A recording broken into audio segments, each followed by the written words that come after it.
Irido ang driver kang sarong delivery truck matapos na madiskwido sa tinampong sakop kang barangay San Vicente, Castilla, Sorsogon, alas 4 ning maagawon kasudma. Sigun kay Police Lieutenant Larry Bibar, Deputy Chief of Police kang Castilla Municipal Police Station, gikan subot ang delivery truck sa Sorsogon, asin pasiring kutang Legazpi City, nga ni mag-deliver ning tinapay. Alagad puminutok ang sarong ruweda kang nasabing bihikulo, rason kang aksidenteng pagkakatagilid ka ni sa tinampo.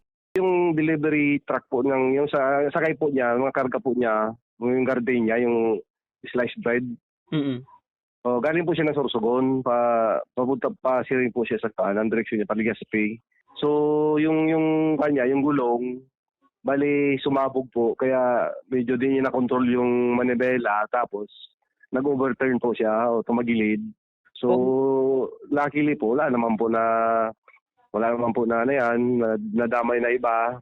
Binisto ang driver kang delivery truck na si Dennis Legazpi, 40 anyos na suminapo ning minor injuries. Irido man ang duwang lalaki makalihis na aksidenteng mabangga ang kasabat na truck sa Pasakaw, Camarines Sur, mag-aalauna kasudmang hapon.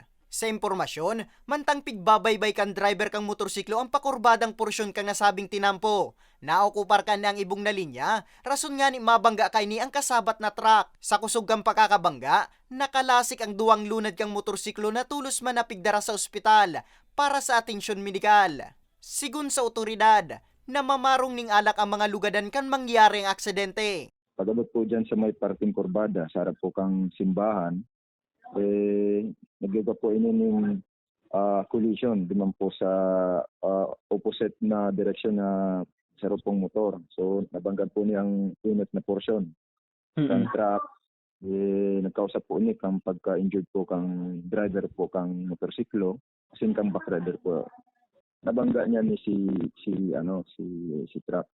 So sa obligasyon po, garo sa ilin ko, may man po siyang obligasyon po duman. So, sa iya po, siya kung inaulay mo naman po siya na kung pakikitao, di ano lamang, magtao lamang po ng konsiderasyon po duman sa biktima.